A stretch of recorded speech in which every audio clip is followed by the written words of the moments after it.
Три девојчиња на возраст од 16 и 17 години се прегазени во тешка сообраќајна несреќа која се случила вчера во Кочани. Нив во еден залет ги прегазил 24 годишен возач кој со своето возило директно удрил во девојчињата додека ја минувале улицата. Девојчињата се пренесени во Кочанската болница, од каде едната, поради сериозноста на повредите, итно е пренесена за Скопје.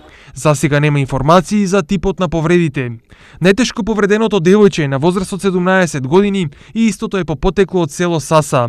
Останатите две малолетнички, по укажаната лекарска помош, биле пуштени на домашно лекување. Инцидентот се случил околу 17 часот, кога девојчињата најверојатно се враќале од училиште дома. Од полицијата засега нема детали за сообраќајката. На возачот му е земена крв за алкотестирање, но нема резултати од истото. Инаку улицата Теодосије Паунов во Кочани е на излезот кон Виница.